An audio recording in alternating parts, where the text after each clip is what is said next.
Radio Universidad de Guadalajara presenta Cosa Pública 2.0. Rubén Martín y Jesús Estrada con los asuntos sociales y políticos más importantes del día. Cosa Pública 2.0. Comenzamos.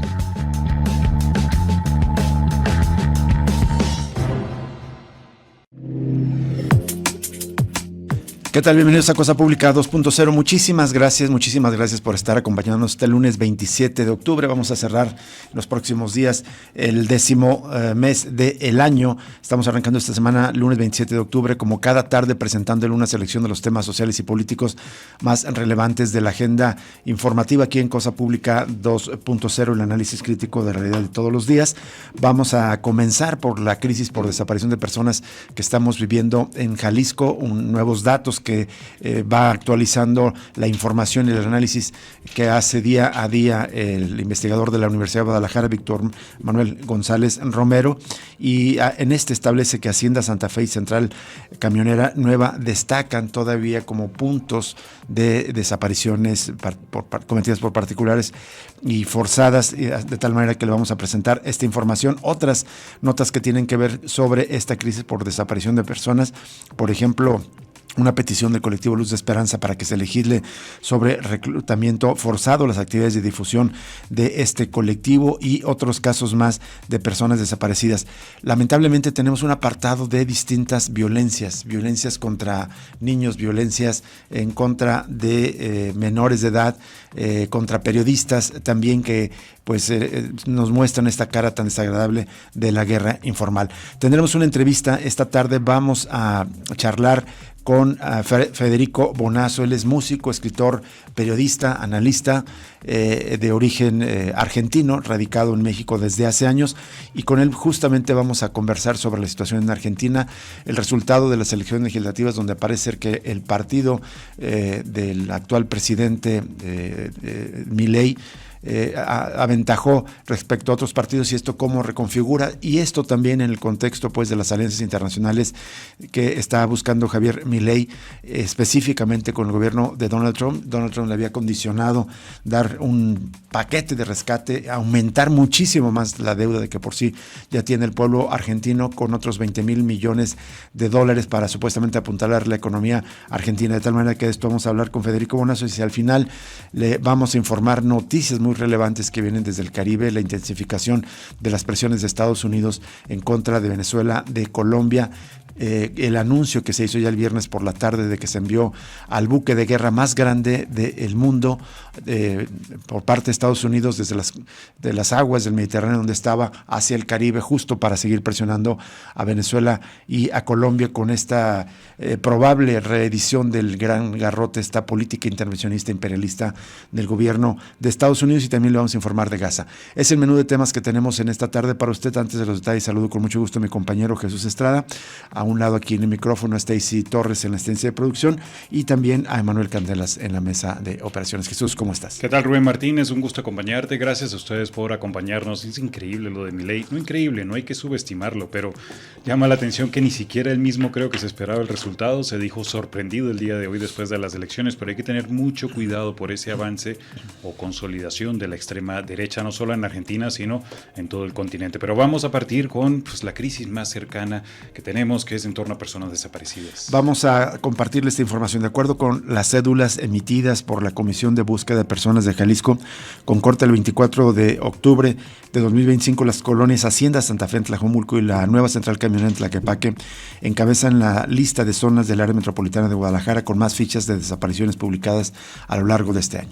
Este hallazgo es parte de un reporte publicado por el ex rector de la Universidad de Guadalajara, Víctor Manuel González Romero, lo retoma el diario NTR, y ahí muestra que en Hacienda Santa Fe se han registrado 17 casos de desapariciones, de los cuales 10 personas siguen sin ser localizadas, mientras que en la nueva central camionera, donde se realiza desde el inicio de la presente administración un operativo especial de seguridad, ahí se reportan 12 desapariciones con 11 personas aún no localizadas. Otras colonias con cifras elevadas son Chulavista en Tlajomulco con 11 desapariciones. En realidad, Chulavista está pegado, está enfrente a Hacienda Santa Fe, de tal manera que se trata, la misma son estos fraccionamientos populares que se crearon en los pasados 20 años en la zona de Valles y que no solamente carecen de servicios, sino que acumulan distintas tensiones y contradicciones sociales, entre estas las violencias acumuladas en contra de la población empobrecida de esa zona.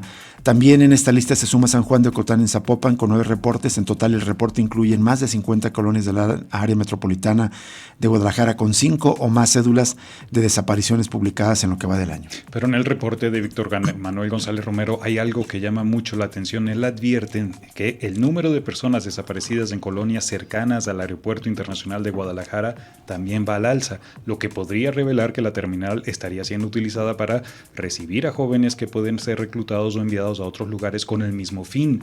Entre las colonias cercanas al aeropuerto se encuentran justamente Hacienda Santa Fe, también Chulavista, Villa Fontana Aqua y Lomas del Mirador en Tlajomulco, además de San José del Quince y Santa Rosa del Valle en El Salto y Valle de los Olivos y Buenavista en Ixtlahuacán de los Membrillos. El académico no descartó que en las cercanías de estas colonias y terminales existen casas de seguridad donde las personas enganchadas o privadas de la libertad puedan ser recluidas o alojadas en una primera etapa para luego ser entrenadas. Por otro lado, el análisis también indica que los municipios con mayor concentración de casos de desaparición son Tlajomulco, Guadalajara, Zapopan y Tlaquepaque. Voy a hacer un comentario breve y diferir de esta idea de que el aeropuerto es como el punto de concentración. Yo creo que más bien se trata, justo el aeropuerto está aledaño a esta zona Valles y más bien es la zona Valles donde está albergando, no necesariamente que lleguen al aeropuerto ahí a ser reclutados como sí ocurre en la nueva central. Creo que más bien se trata de esa misma zona. Digamos, si va uno por carretera Chapala, hacia la derecha está el aeropuerto, pero si uno viene, si va por la López Mateos hacia la salida, hacia Colima, del lado izquierdo está la cabecera municipal Tlajomulco y luego Valles, es decir, esta zona Valles está entre el aeropuerto y la cabecera municipal y me parece que ahí es donde se concentran y no tanto es que el aeropuerto sea punto de reclutamiento. Esa es mi hipótesis. Yo no conozco hasta este momento ningún reporte de alguien que haya sido desaparecido directamente del aeropuerto, como sí lo ha sido de la nueva central camionera. Vamos a otra nota, nuestro compañero Ignacio Pérez Vega, y él nos cuenta que ante la revisión del tema para tipificar el delito de reclutamiento forzado en Jalisco, el colectivo Luz de Esperanza pidió al Congreso del Estado que legisle el asunto de forma integral, desde menores de edad y los adultos, consideró el secretario de la agrupación Héctor Flores. El padre buscador explicó que los jóvenes de entre 17 y 29 años de edad es el que más sufre el reclutamiento forzado por parte del crimen organizado y eso debe enfrentarse no solo en el caso de las infancias. A escala federal, el delito de reclutamiento forzado no existe en el Código Penal, recordó, y lo citan. Nosotros metimos una iniciativa que contempla no solo a las infancias, sino el tema en general. La población mayormente afectada son los jóvenes de entre 17 y 29 años que están en temas de reclutamiento. Esperamos que la comisión que tiene que dictamine en conjunto estas dos iniciativas. Es un tema muy importante. ¿Cómo perseguir un delito que legalmente no existe? Pregunta. Y por otro lado, ¿cómo vas a solo a perseguir los casos de reclutamiento de menores de edad? ¿El reclutamiento de mayores de edad no existe? Preguntó. Familias de personas desaparecidas realizaron pega de cédulas de personas no localizadas en la glorieta de las avenidas López Mateos y Patria en el fraccionamiento de La Calma, y una vez al mes el colectivo Luz de Esperanza instala un punto de venta de alimentos para recabar recursos económicos y financiar sus actividades. Héctor Flores explicó que en la zona de La Calma también existe el problema de la desaparición de personas, y lo cita en esta nota nuestro compañero Ignacio Pérez Vega. Sin duda, el cruce de López Mateos hacia Tlajomulco es un cruce importante para casas de seguridad y para toda esa zona que desgraciadamente tiene fosas clandestinas. Hemos tenido información que incluso aquí mismo en La Calma ha habido desapariciones y casas de seguridad. Desgraciadamente ya todo Jalisco es un tema muy complicado, dijo Héctor Flores. Por esto el colectivo Luz de Esperanza espera que esta semana el Congreso presente a votación el dictamen para considerar a las familias de personas buscadoras como un grupo vulnerable y prioritario, y esto obliga al gobierno de Jalisco a otorgar becas, servicios de salud y atención social a los hijos de las personas desaparecidas y a sus seres cercanos. Hay otra información de nuestra compañera Elizabeth Ortiz. Ella nos cuenta que la Comisión Estatal de Derechos Humanos emitió la recomendación 28-25 a la Secretaría de Seguridad por lesiones a una mujer. La víctima participó en una manifestación frente a la Fiscalía Especial de Personas Desaparecidas en 2023 debido a que un integrante de su colectivo había desaparecido. Como titular de la dependencia no estaba y el grupo decidió esperar. Me parece que se trata de esta represión en contra de la dirigente Liliana Mesa, de la dirigente del colectivo Luz de Esperanza que protestaba en la calzada Independencia. No la cita Elizabeth Ortiz, pero sí coincide. Cuenta que al mediodía de aquel día las integrantes del colectivo realizaron un cierre parcial de la avenida Calzada Independencia. Entonces intervino el grupo Ateneas de la Secretaría de Seguridad para pedirles liberar la vía, pero la agraviada les dijo que permanecerían ahí. Luego, al bloquear la vialidad completa, las policías del grupo aplicaron el protocolo para restablecer el tránsito. Según el informe oficial, todo fue sin violencia, pero la Comisión Estatal de Derechos Humanos comprobó que hubo lesiones por parte de las servidoras públicas, por lo que la recomendación hacia la Secretaría de Seguridad se sustentó en la queja de varios ciudadanos. Y en otra nota, como resultado de las labores de investigación de la Vicefiscalía en Investigación Especializada en Atención a Mujeres, Niñas, Niños y Adolescentes, Razón de Género y Familia, la Fiscalía de Jalisco informó en un boletín que se obtuvo una sentencia condenatoria firme contra Diana Liliana N. por el delito de robo de menores. Según la carpeta de investigación que se conformó para este caso, los hechos por los que se le emitieron sentencia a Diana Liliana N. ocurrieron el 8 de mayo de 2024 en la calle Parcela, en la colonia Santa Cruz del Valle, en Tlajomulco. Aquella jornada, elementos de la Policía Municipal recibieron un reporte por cabina de radio sobre una mujer retenida por intentar sustraer a un niño, por lo que trasladaron al sitio. Bueno, en un caso semejante, pero ocurrido en Durango, es una nota de la revista Proceso, la Fiscalía General de Durango informó de la detención de dos mujeres identificadas como Carla Daniela R. y Anabel R., señaladas como probables responsables de la sustracción del bebé Judith Alejandra N., ocurrido el pasado 23 de octubre en el Hospital Materno Infantil de Durango. Este caso lo comentábamos la semana pasada por la alerta que había. El fin de semana ya la fiscal informó que el motivo del secuestro fue que presuntamente Carla Daniela pretendía hacer creer a su pareja, que vive en Estados Unidos, y a su madre que había tenido un bebé propio, incluso afirmando falsamente que había dado a luz 2 días antes. También aseguró cursar estudios de enfermería, lo cual resultó ser falso en la investigación. Bueno, y la nota mucho más extensa, pero hacia el final cuenta que tras la detención de Anabel R. el viernes 24 de octubre, Carla Daniela decidió abandonar a la bebé en un jardín público del fraccionamiento Hacienda Las Flores, a unas cuadras de su domicilio. Ciudadanos reportaron el hallazgo al 911, lo que permitió que la menor fuera rescatada y trasladada a un hospital cercano, donde fue atendida y entregada a sus padres. Las dos detenidas fueron puestas a disposición del Centro de Readaptación Social, donde enfrentarán cargos por los delitos que se le imputan. Y más información: la Comisión Internacional de Personas Desaparecidas se declaró lista para ayudar a México en este tema, subrayando la importancia de dar con el paradero de personas de quienes se ha perdido el rastro y el derecho de las familias a saber la verdad. Es una nota de agencias que recupera el informado. Es un trabajo amplio que publica también el Universal. Recuerden que esta comisión fue establecida por iniciativa de Bill Clinton hacia finales de los años 90 y es la que ha participado en trabajos de zonas de guerra como los ex Yugoslavia, en Irak y en Siria, y dicen que están listos para apoyar a México por invitación de las autoridades en el establecimiento de un proceso sostenible, eficaz y centrado en las víctimas para localizar a las personas desaparecidas. Señalan que uno de los casos de éxito más emblemáticos de esta comisión es su participación en los Balcanes Occidentales, testimonio de atrocidades no vistas desde la Segunda Guerra Mundial en Europa como resultado del desbaratamiento violento de lo que en su momento fue Yugoslavia, a causa del conflicto étnico que involucró a serbios, croatas y bosnio-musulmanes. Entre los años 1991 y 1995, 40,000 personas desaparecieron, con excepción de Serbia, que tuvo que esperar hasta el derrocamiento del presidente Slobodan Milošević. En el año 2000, Croacia, Bosnia, Herzegovina y Eslovenia comenzaron a pasar página a partir de 1997, justamente con la asistencia de esta Comisión Internacional de Desaparecidos. Dice que tenía una plantilla de 140 personas y que ha logrado éxitos en el caso de la ex Yugoslavia, como resultado, entre otras cosas, de un proceso basado en el ADN. Otro caso alentador dicen que es Irak, que según diferentes organizaciones sufrió la desaparición de entre 250,000 y más de 1 millón de personas por las violaciones cometidas en los años 80.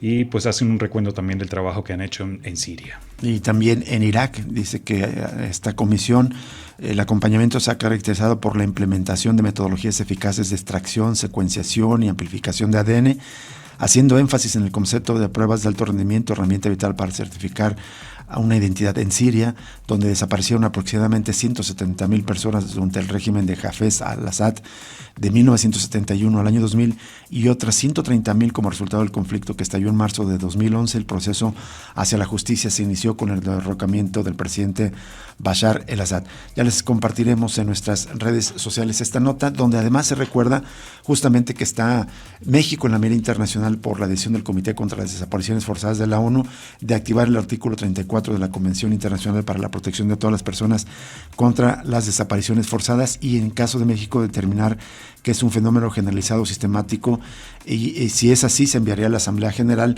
de la ONU para implementar medidas. De esto hablamos la semana pasada con Santiago Corcuera, quien nos explicaba todo el proceso, y también nos recordaba que México ya remitió un informe a esta comisión contra las desapariciones forzadas, un informe que hasta ahora no se ha hecho público. Nos vamos a una pausa y regresamos con más información en Cosa Pública 2.0.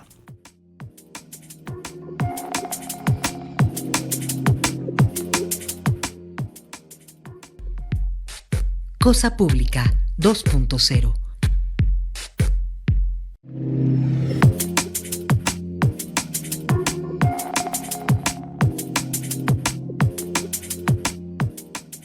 Bien, continuamos en Cosa Pública 2.0. Fíjense que el fin de semana hubo varias situaciones de violencia en la ciudad, incluyendo dos riñas, digamos, colectivas, donde el saldo fue fatal. Pero una de las que más llamó la atención es la que ocurrió en torno a la cerca de Expo Guadalajara, y ahí lamentablemente murió un joven estudiante de la Preparatoria Regional de Santa Anita. De hecho, la Universidad de Guadalajara lamentó el fallecimiento de José Eduardo Ramírez Dávalos, estudiante de esta preparatoria en Santa Anita, quien perdió la vida en una agresión ocurrida la noche del viernes durante una riña entre aficionados, aparentemente del equipo Chivas y Atlas. Esto fue en la víspera del llamado Clásico Tapatío. Estamos leyendo una nota que publican nuestros compañeros en Canal 44. Cuenta que según los primeros reportes, los hechos se registraron en las inmediaciones del hotel donde los jugadores del Club Deportivo Guadalajara recibieron una serenata de sus seguidores. Esto fue en la avenida Mariano Otero y la calle Granate, en la colonia Rinconada del Sol, en los límites entre Guadalajara y Zapopan. Según las autoridades, un grupo de individuos que circulaba en 3 vehículos se topó con el cierre vial implementado por la presencia de los aficionados, y comenzó ahí una confrontación que derivó en golpes y agresiones con una arma o con arma blanca. 3 personas resultaron heridas, una de ellas el joven José Eduardo Ramírez, quien falleció a consecuencia de las lesiones. Los otros 2 heridos fueron trasladados por paramédicos a distintos hospitales, mientras que los agresores escaparon a bordo de los vehículos, a pesar de que el lugar había presencia policial debido al operativo por el evento de los seguidores rojiblancos. No se reportaron personas detenidas. Sin embargo, aparentemente ya se identificó el vehículo en el que huyeron estos agresores y se espera que pronto sean detenidos. Terrible que pues un evento deportivo termine con esta tragedia. Y en más casos de violencias, agentes de la Fiscalía del Estado detuvieron al cumplir una orden de aprehensión a Carlos Jesús N., de 29 años, señalado como presunto autor intelectual y material del homicidio de una niña de 4 años cuyo cuerpo fue localizado dentro de una bolsa en un lote baldío en Tlajomulco. De este caso le comentamos la semana pasada. La orden de detención fue girada por un juez y cumplimentada por elementos de policía de investigación. Según las indagatorias, el detenido habría mantenido supuestamente una relación cercana con la víctima, ya que fue identificado como su padrastro. Las circunstancias del hallazgo y los indicios recabados orientaron las investigaciones hacia su presunta participación directa en el crimen. El cuerpo de la menor fue encontrado en un terreno baldío en Tlajomulco, hecho que conmocionó a la comunidad y activó un operativo de búsqueda e investigación encabezado por la Comandancia de Feminicidios de la Vicefiscalía de Investigación especializada en atención a mujeres, niñas, niños y adolescentes. Después de su captura, el sujeto fue trasladado este 24 de octubre a un complejo penitenciario donde permanecerá en reclusión mientras se desarrollan las audiencias y se determina su situación jurídica. Ya llamábamos la atención la semana pasada porque creo que hasta el jueves o viernes se acumularon 3 casos de violencias en contra de menores. Pero vea usted el dato: la Vicefiscalía en Investigación especializada en atención a mujeres, niños, niñas y adolescentes logró la vinculación a proceso de 13 personas señaladas por su presunta participación en diversos actos de agresión y delitos cometidos en perjuicio de menores de edad.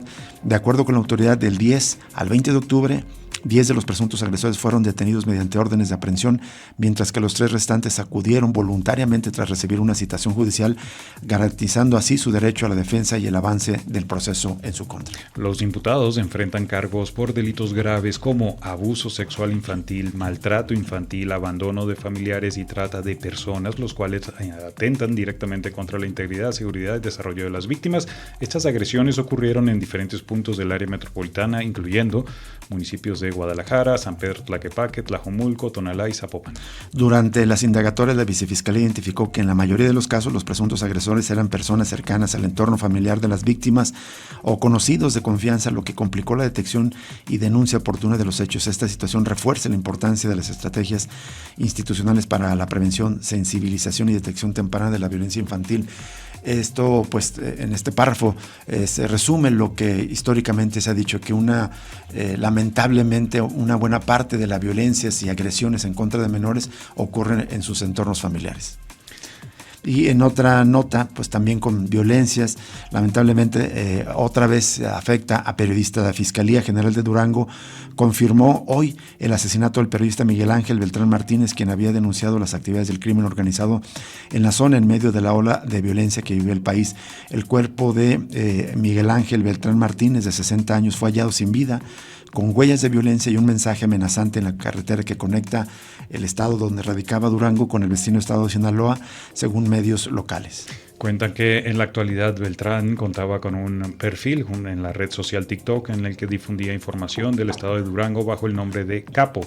El comunicador de 60 años había colaborado en diferentes medios como Contexto de Durango, La Voz de Durango, y también trabajó como reportero de sucesos y cronista deportivo. En lo que va del año, 7 periodistas han sido asesinados según artículo 19, y desde el inicio del siglo, esta misma organización de defensa de la libertad de expresión y derecho a la información ha contado 174 asesinatos y 31 desapariciones de periodistas en la República Mexicana, lo que confirma, como ya se ha subrayado en otras ocasiones, que México es uno de los países más peligrosos para ejercer este oficio, el oficio del periodismo. Y vamos a otra nota. A pesar de lo que ha reiterado el anterior gobierno de Andrés Manuel López Obrador y el actual de la presidenta Claudia Sheinbaum, de que en este gobierno ya no se tortura, ya no se asesina, bueno, hay una resolución de la Comisión Nacional de Derechos Humanos quien acreditó de manera indiciaria que militares y agentes de la Policía Estatal de Zacatecas privaron de la vida a 14 personas cuando ya se encontraban rendidas o desarmadas tras un enfrentamiento registrado el 12 de octubre de 2020 en la comunidad Nueva Alianza, esto en el municipio de Calera. 14 personas prácticamente ejecutadas extrajudicialmente. Fue una investigación que requirió casi 5 años y a partir de esto la CNDH emitió una recomendación. Dice que ahí en esa recomendación se expone que la versión oficial señala que las 14 personas murieron durante un enfrentamiento, el cual comenzó cuando 8 policías estatales, al circular en patrullas por la calle Francisco I. Madero de la localidad, fueron atacados a balazos por casi 15 civiles, quienes descendieron de 3 vehículos y que al repeler la agresión fueron lesionados 3 agentes, por lo que pidieron apoyo. Al refuerzo se sumaron 5 policías estatales y 5 militares, quienes al llegar a esa comunidad, La Calera, encontraron a un civil sin vida de los presuntos agresores y detuvieron a otro lesionado, y de acuerdo con las declaraciones de los uniformados, los agresores huyeron a un despoblado al sur de la localidad, donde comenzaron a dispararles, desatándose un segundo enfrentamiento que duró 30 minutos y tras el cual quedaron sin vida 12 hombres con vestimenta tipo militar y armas de fuego.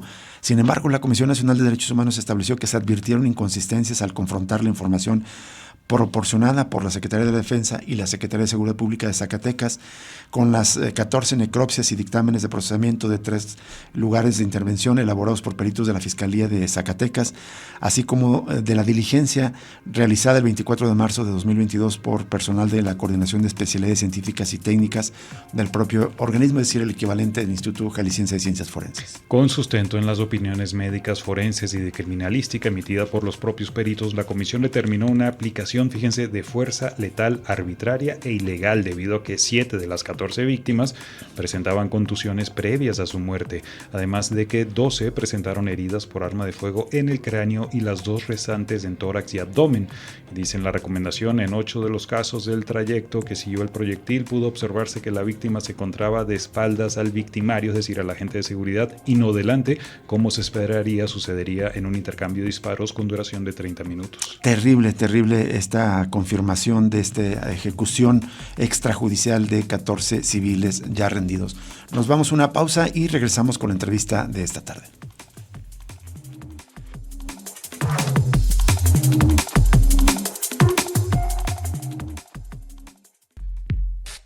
Cosa Pública 2.0.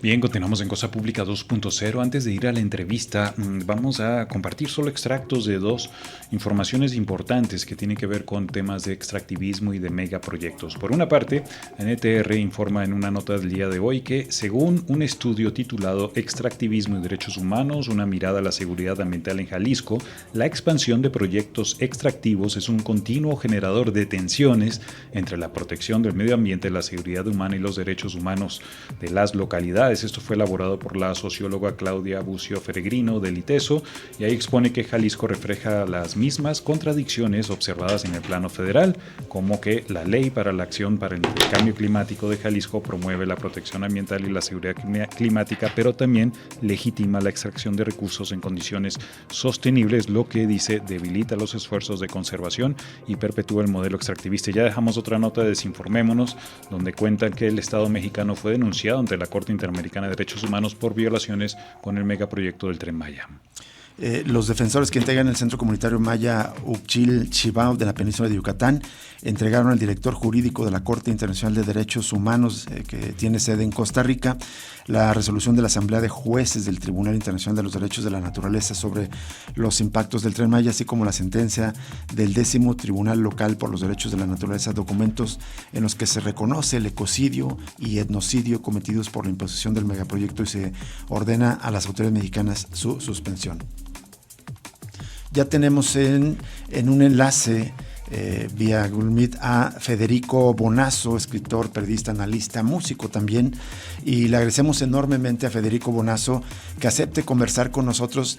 Nos interesa mucho conocer su lectura, su análisis acerca de lo que está ocurriendo en Argentina, en particular con unos resultados de la elección del día de ayer, en la que el partido de Javier Milei, La Libertad Avanza, pues adjudicó una victoria que incluso aparentemente a él mismo sorprendió inicialmente, y esto en un contexto internacional que ya comentamos al principio del programa, de una alianza muy fuerte de Javier Milei con el gobierno de Donald Trump.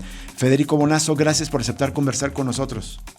Nada que agradecer, es un gusto para mí y los saludo con el cariño de siempre. Igualmente, Federico, bueno, si quieres, para las personas que no están familiarizadas con el resultado, no sé si nos puedas compartir las tendencias. Me parece que se lleva el 40% de los votos el partido de Javier Milei, La Libertad Avanza, y seguido de la Fuerza Patria, que es, digamos, el movimiento peronista, con 34% de los votos, y luego otros partidos ya con porcentajes menores. ¿Es sorprendente este triunfo del partido de Javier Milei desde tu punto de vista, Federico? No del todo. Los que veníamos observando, primero que nada unas encuestas que daban un empate. En ese sentido puede ser sorprendente que haya habido una victoria que a nivel nacional separa a La Libertad Avanza del peronismo, su inmediato perseguidor, en 9,5 puntos porcentuales más o menos, ¿no? Uh-huh. Pues ahí sí puede haber, porque además lo dice el mismo Milei, no esperaban ellos esa diferencia. Tampoco esperaba una sociedad y los analistas que intentan entenderla. Perdón, ¿me escuchan bien? Sí, te escuchamos muy bien. Perfecto.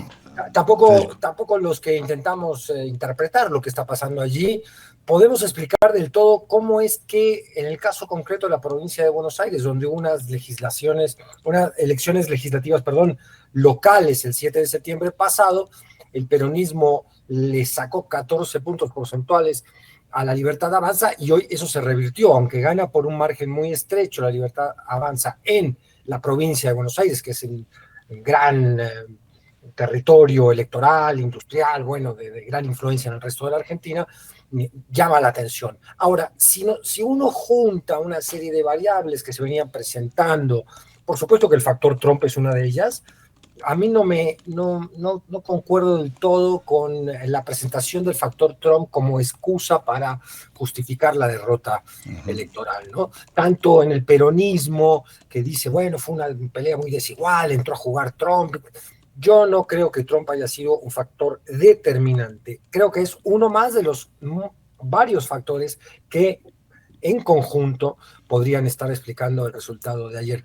Pero respondiendo a tu pregunta, la verdad es que no asombra demasiado, pero sobre todo por un factor que creo que es interesante analizar, sobre todo a los que nos preocupa el futuro de nuestras izquierdas continentales, ¿no?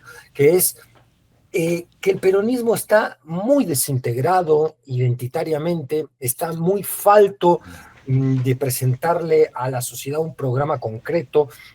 Recuerda por momentos ese poderoso otrora kirchnerismo, recuerda la oposición mexicana que hay aquí contra la 4T, es decir, ayuna en propuestas concretas, únicamente basada en oponerse, en el caso de allá en la Argentina, al oficialismo, a Milei. Son más antimileístas que otra cosa. No han logrado proponerle a una sociedad muy desencantada con la clase política una alternativa que realmente les represente una sorpresa y un camino,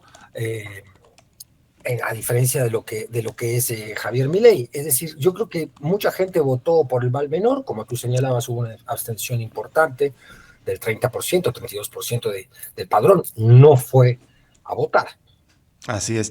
Y un poco antes, digo, o además de esto que mencionas, Federico, te pediría un poco más de contexto para la audiencia de Radio Universidad de Guadalajara en el marco en que celebran estas elecciones, las políticas de Milei, justamente ajustes tan drásticos en prestaciones sociales, en programas sociales, la inflación. ¿En qué contexto se está dando de crisis económica y social esta elección? Bueno, la crisis social que ha producido la radicalización del neoliberalismo llevado a cabo por Milei, con tintes anarcocapitalistas en algunas de sus maniobras, por supuesto que ha sido muy grande y ha generado movilización social reprimida. No hay que olvidar que en Argentina hay gente que ya está ciega por la represión o ha perdido la visión de un ojo por la represión de la ministra de Seguridad, Patricia Bullrich, que casi asesinan al periodista gráfico Grillo, que todos los miércoles hay una represión física directa contra las jubiladas y los jubilados. Es decir, hay un sector de la sociedad que ha identificado muy bien a este gobierno enemigo del bien común, del bien público. Sin embargo, no alcanza, por ejemplo, a los sindicatos, no alcanza a convocar a otras fuerzas políticas que realmente ejerzan una resistencia social contundente contra el gobierno de Milei, ¿no? Esa es parte del contexto. En cuanto al tema económico, Milei ha tenido gran éxito en dos cuestiones, en dos variables claves que tienen que ver con la psicología de las argentinas y los argentinos, muy golpeados por permanentes y cíclicas crisis económicas. Una es que contuvo la inflación, esto es un hecho. Ahora, ¿a qué costo la contuvo? Social, bueno, un poco lo que estábamos diciendo. También al costo del endeudamiento, de una recesión. La Argentina, a pesar de lo que dice Milei, crece muy poco. A veces cuando se presentan las cifras de crecimiento económico tiene que ver con que se recuperan del mismo golpe que Milei le produjo a la economía con la tremenda devaluación con la que inauguró su periodo gubernamental. Pero ha bajado la inflación, que yo creo que, sin ser economista o experto en la materia, parecía lógico que con una reducción del consumo tan grande, la misma inflación tenía que ceder de alguna manera. Ahora, y también lograron otra cosa que es muy importante para la psicología de la población allá, que es que el dólar, que es la moneda que sí, y en eso tiene razón Milei cuando lo dice, ha escogido la sociedad argentina, porque no se cree en el peso, se ha estabilizado y ya no existía esta diferencia entre el dólar del mercado negro y el dólar oficial. y el dólar oficial se logró estabilizar, también a costa de endeudamiento, porque Argentina, hay que recordar que contrajo ya una deuda de 20.000 millones de dólares con el FMI, y posteriormente, me refiero a la deuda de Milei, no a las anteriores. Y además, ahora ha habido nuevos préstamos y está la promesa de Scott Bessent, el secretario de Estado de los Estados Unidos, de aportarle, si le iba bien a Milei en las elecciones, cosa que ha sucedido, entre 20.000 y 40.000 millones de dólares extras más. ¿A cambio de qué? Bueno, ahora, el control de estas dos variables, el dólar y la inflación, han hecho creer a muchos argentinos que el camino económico está muy bien, pero son los mismos que luego cuando los entrevistan en la calle te dicen, sí, pero yo ya no es que no llego a final de mes, no llego a la mitad de mes. Sí. Se ha encarecido tanto la vida, mi poder adquisitivo ha bajado tanto que yo no estoy llegando a fin de mes. La gente se está endeudando para comer, ya no para comprar un electrodoméstico y mucho menos un carro, ¿no? Se está endeudando para comer solamente. Entonces, ese es el contexto económico, y estas dos cosas bien hechas, o que le han salido al gobierno por el momento a un costo alto, habrían jugado a favor del resultado electoral de ayer. Federico, entonces la gente se endeuda para comer, pero justamente estos datos que acabas de ofrecer, la misma nación se endeuda para mantenerse a flote, lo que convierte a Argentina en probablemente uno de los países más endeudados del mundo. Sin duda, la deuda que contrajo Macri, que es el gran socio de Milei ahora, no hay que recordarle a la audiencia mexicana que se alió el PRO de Macri con la Libertad Avanza de Milei y se convirtió en un solo bloque electoral. Macri endeudó a la Argentina con una cifra superior a los 50.000 millones de dólares durante su mandato, que son la deuda más grande, el préstamo más grande otorgado en la historia del FMI. Ahora, nosotros sabemos muy bien lo que significa un préstamo del FMI. Claro. Un préstamo del FMI significa condicionamientos económicos al país que lo recibe, que siempre van a golpear a las clases medias y trabajadoras y van a favorecer, por supuesto, a las oligarquías que son socias del FMI. El FMI no es un organismo de altruismo, de solidaridad económica, ¿no? ¿Qué tal, Federico? Te saluda Jesús Estrada, un gusto escucharte. Gracias por tus reflexiones. Un par de preguntas, Federico. Una es, aparentemente entonces, digamos, el tema de la corrupción me parece que es algo importante que golpeó en su momento al penorismo, al kirchnerismo, pero ahora con Milei, que también ha habido escándalos, como un caso relacionado con su hermana, o lo de la patética criptomoneda aquella que lanzó Milei, que está todavía envuelta en misterio, que la apoyó y luego que no. Es decir, la corrupción sigue afectando más a la oposición que al propio partido de Milei. Muy buena tu pregunta, y yo te diría que la respuesta es sí. Y no necesariamente porque los actos de corrupción, que los hubo durante el gobierno kirchnerista, sobre todo los dos gobiernos de Cristina Fernández, y también un poco el de Alberto Fernández, han sido muy bien capitalizados por un sistema de propaganda gebeliano-gramsciano, podríamos decir, si es que esa contradicción ideológica cabe. Es decir, por los grandes propagandistas del régimen de Milei, de la Libertad Avanza, sobre todo uno de ellos, Agustín Laje, que es un ideólogo que tiene llegada a través de la CIPAC y de la Atlas Network, con otros personajes que son los estrategas ideológicos de este avance coordinado de la ultraderecha internacional. No estoy hablando de conspiraciones. No.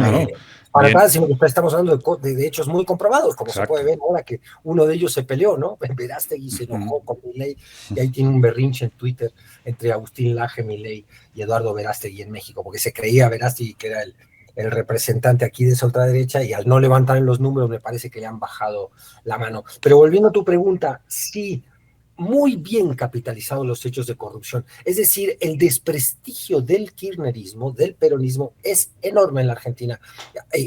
En parte merecido y en parte no. En parte con falacias, inventos, tergiversaciones históricas, que han convertido a la opción del peronismo electoralmente en esta frágil plataforma que no alcanza o que roza el 30%, que es lo que vimos ayer. Que ese es un problema ahorita, pensando lo que decías de los problemas sociales. Hay una gran movilización social en Argentina en diferentes aspectos. Sin embargo, digamos, no quieren votar, me parece, por el peronismo. un partido que no solo la corrupción, sino quizás también lo ven demasiado hacia el centro, quizás Federico Bonazo todavía, en lugar de plantear pues una opción más de izquierda frente a un partido de ultraderecha como el de Milei? Yo creo que ha ganado parte de la propaganda que ha logrado instalar que el kirchnerismo es socialista y por tanto ha llevado a la debacle a la Argentina por su programa socialista, lo cual es uno de los absurdos más grandes que puede haber, pero te aseguro que hay millones que lo compran. Sí. Por otra parte, el peronismo ha sido presa, como comentábamos, de sus propios errores y actos de corrupción que los ha tenido en el pasado.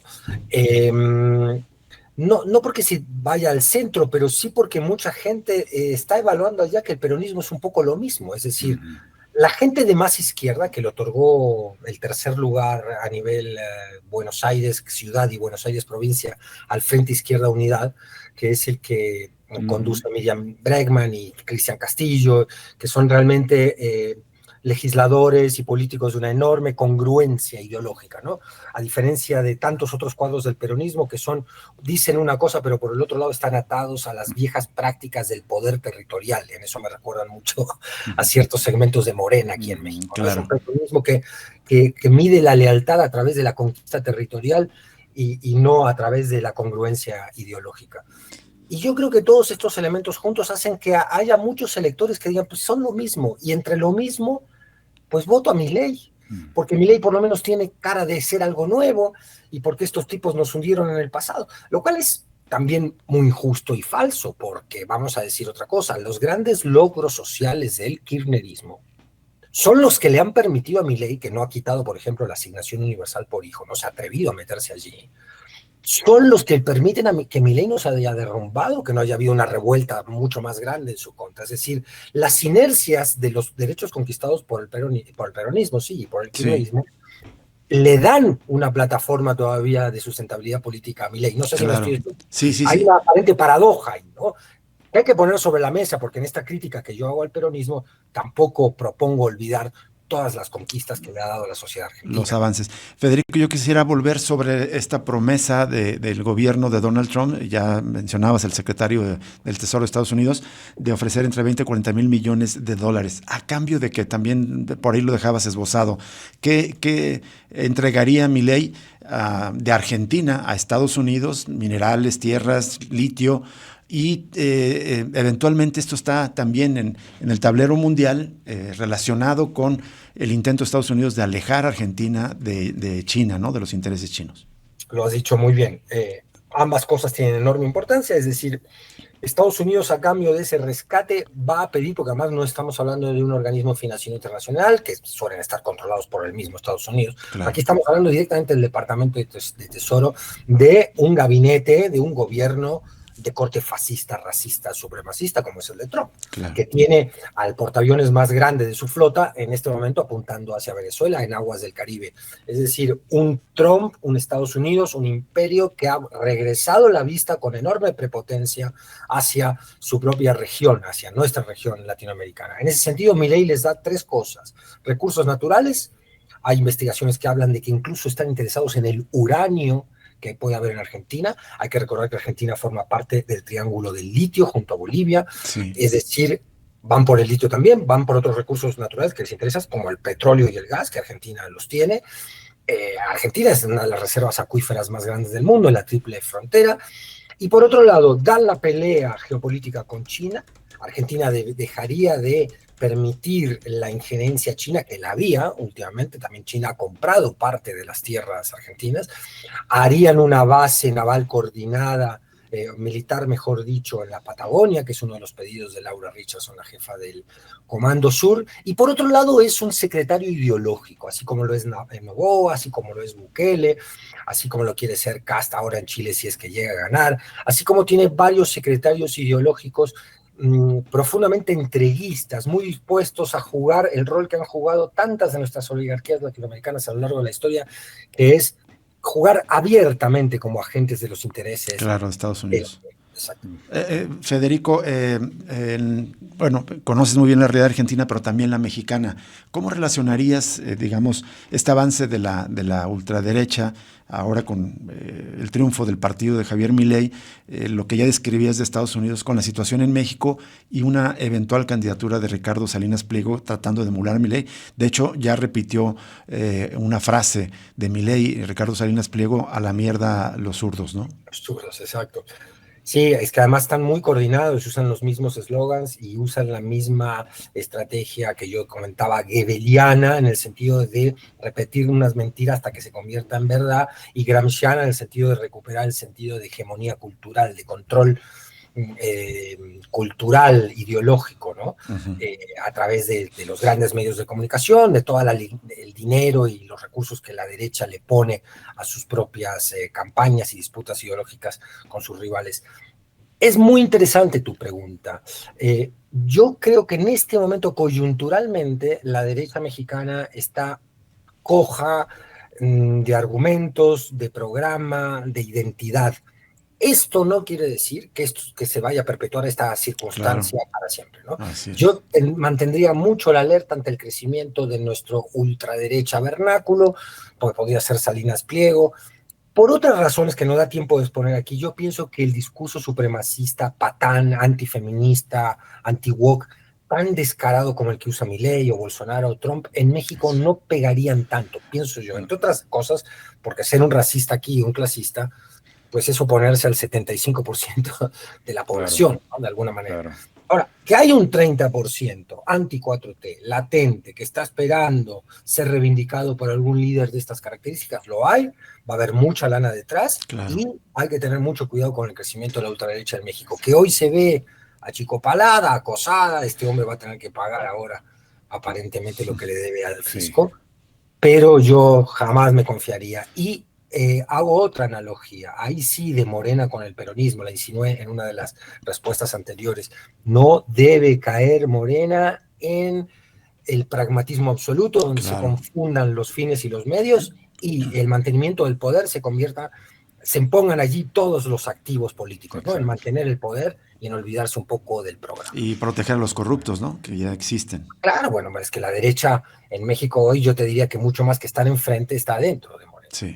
Federico, una última pregunta de mi parte y es compleja, pero ¿cómo hacer frente a esos discursos de odio? Te lo pregunto porque a finales de noviembre, ahorita en un mes prácticamente, viene este personaje, Agustín Laje, a dar una conferencia acá en Guadalajara en un teatro, a hablar obviamente de wokismo y progresismo. Van, digamos, aunque van penetrando un poco ese discurso, me parece, como el moho, y hay que tener cuidado. ¿Cómo hacer frente a ese odio? Esa es una, nuevamente, muy buena pregunta. Yo te digo que yo, que soy un rockero, que escribe también, de golpe estoy metido en todo este tipo de mesas de análisis y de discusión pública porque intenté responder esa pregunta que tú acabas de formular. ¿Cómo se resiste el avance propagandístico de una derecha que no repara en tergiversar la historia, cambiarla?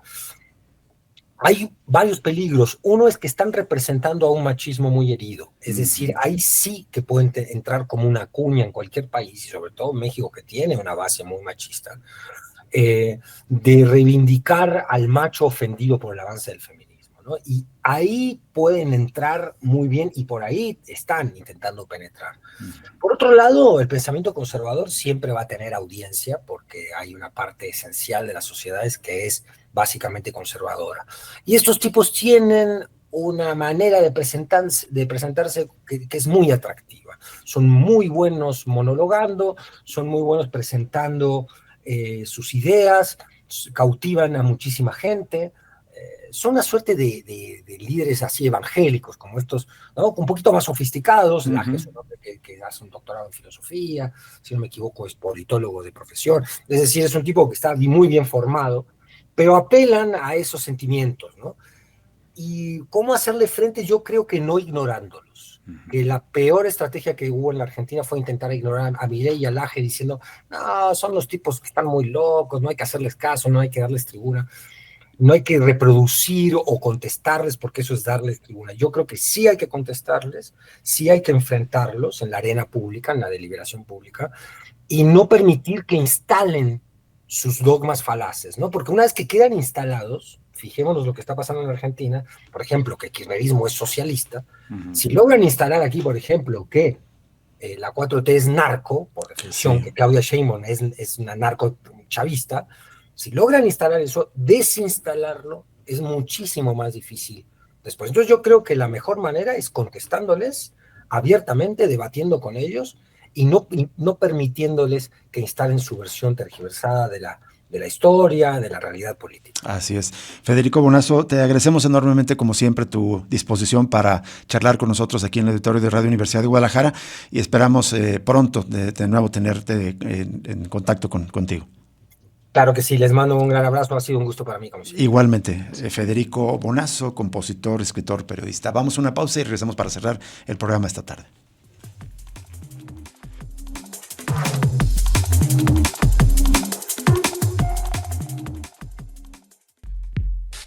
Cosa Pública 2.0.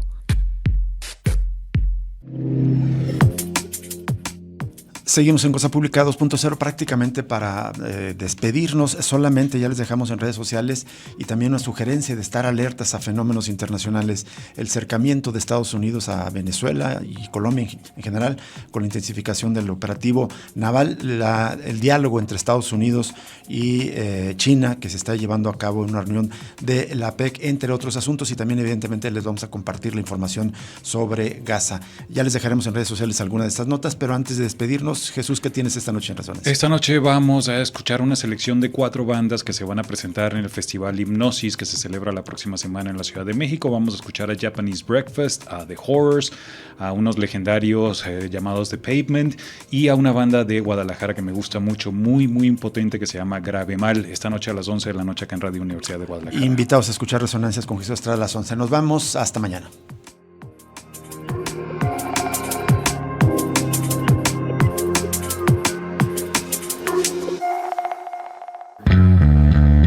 Radio Universidad de Guadalajara presentó Cosa Pública 2.0. Rubén Martín y Jesús Estrada con el análisis crítico de la actualidad. Cosa Pública 2.0. Gracias por escucharnos.